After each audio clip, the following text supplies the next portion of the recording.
offshore wind that's going to bring us back, and we're going to follow some downwind bumps. Hope you enjoy watching this video today. If you do, click that like and subscribe button. Check back soon. We've got lots of videos coming up for you. I carry the board with the nose pointing into the wind as aerodynamically as possible, and if there is any side wind, I have it so the board is blown away from me, not into me. I'm watching the bigger sets of waves coming in here and waiting to place the board down as soon as they pass through.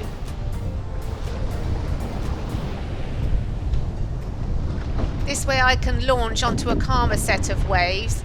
I've got my paddle ready so I can start paddling out straight away.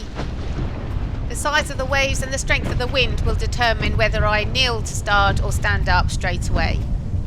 So stand up as soon as you're ready.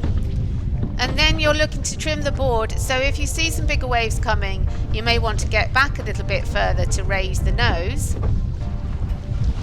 Or in my case, I'm on a board that does happily punch through a lot of the swell.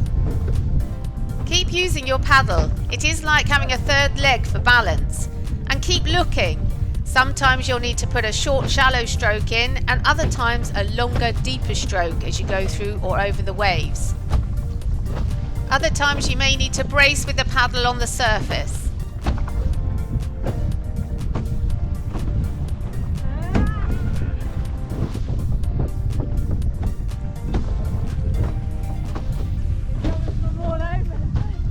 It's important to look ahead, but also use your peripheral vision to look all around you, as waves and swell will come from all directions. Really big and come in and sit back a bit. Commit. Commit. Paddle. Brace if you must. Just paddle. I often find my performance being affected more by my mind than necessarily my physical abilities. So this self-talk and having that positive mindset is really helpful. As the waves get bigger and messier, stay strong through your core and your leg muscles, but soft through the joints in order to follow the movement.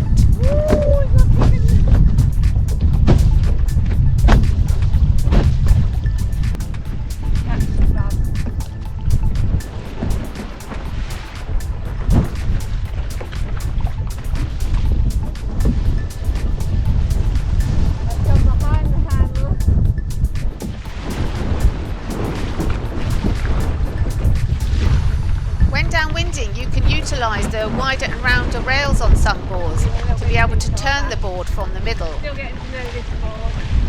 This rail steering is done by using a weight aid to press the rail down on one side, which raises the rail on the opposite side.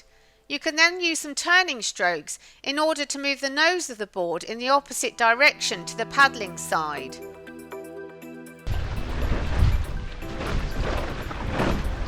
This is different to when you are surfing or if you're on a much steeper or faster wave, in which case you would need to get back onto the tail of the board. You would then transfer weight or a little pressure onto the side of the board you want to turn to.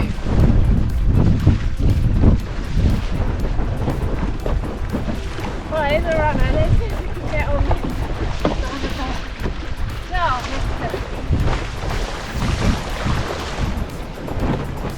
Taking a moment here to enjoy the glide, and that's the great thing about downwinding. You don't paddle furiously all the time. You choose your moments to sprint onto a wave and then rest to recover aerobically before you need to drive hard again to catch the next bump. come on! Much experience will teach you how to read and connect the waves. Not every wave is a runner, and some forces will be acting against you. Right, go, go, go, go, go! When you do get onto a good wave, you may benefit from getting into a lower stance, so you take your centre of gravity down over the board's centre of buoyancy.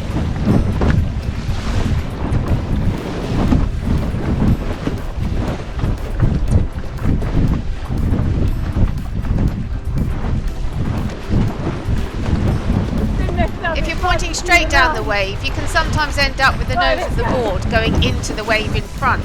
This ends up pitching and stalling. It's much better to aim to travel along the wave face.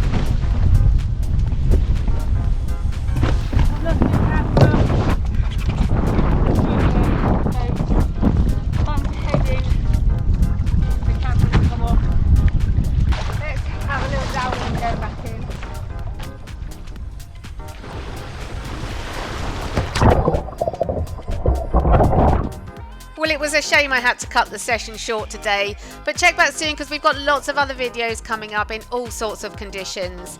I hope you enjoyed watching this video today. If you did, hit that like and subscribe button.